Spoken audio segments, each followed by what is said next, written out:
We all know rock and roll, but how did it become so popular? To understand that, we have to travel back to before the 1950s, when people owned phonograph records, which were big, expensive, and easily breakable.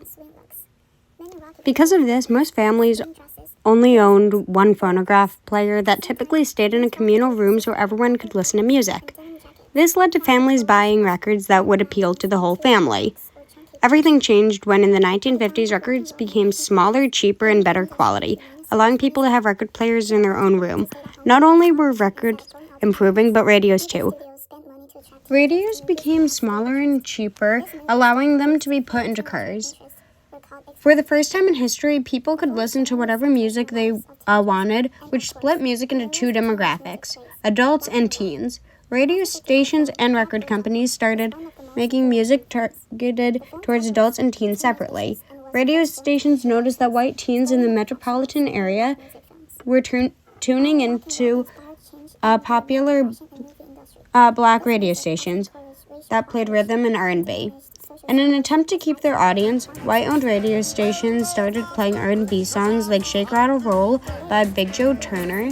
White record companies, thinking white teens would not buy records of black performers, started looking for white singers to sing something similar to R&B.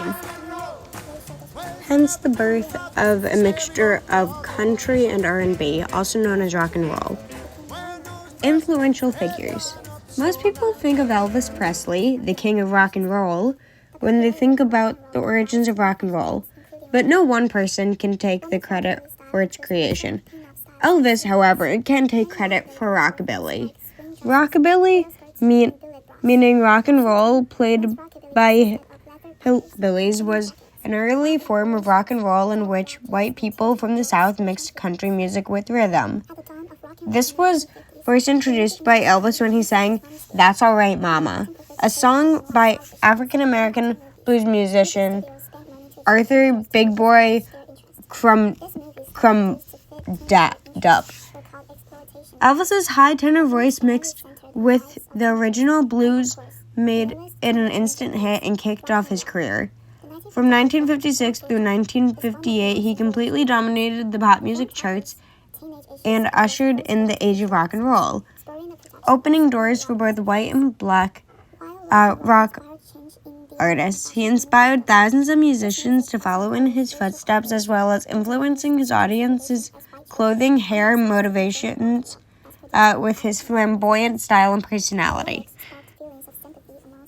Another major figure includes Chuck Berry, also known as the father of rock and roll.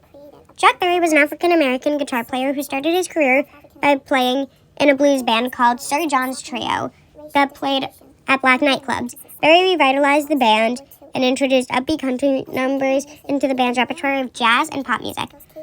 The band became so popular that white people started going to the black nightclubs he played at. In 1955, he went to Chicago for a record deal with Chess Records, which he got with his song Maybelline. It reached number 1 on R&B charts and number 5 on the pop charts. It was the first ever rock and roll song. He influenced many artists and showed that race does not matter when it comes to good music. Plaid and bowling shirts, jet black jeans, and two-tone brogues or chunky boots. At the dawn of rock and roll in the 1950s, the movie industry in the United States was running scared. People often preferred to stay at home and watch television instead of going out to the movies. Movie studios spent money to attract teenagers to movies that matched their interest. These movies that produced to fit teenager interests were called exploitation movies. The films generally centered on the lives of teenagers and, of course, the newest teenage music craze, rock and roll. The 1955 film Blackboard Jungle is one of the most influential films. The film tackles teenage issues and was the first film to feature rock songs, spurring the production of similar rock music films. While rock and roll inspired change in the American fashion and movie industry, this music also encouraged racial cooperation and diminished social segregation as white children found themselves to be enjoying rock and roll that's produced by African-American musicians. The lyrics sparked feelings of sympathy amongst the American youth. Under the effort of the musicians and American youth, rock and roll created a political voice in the country.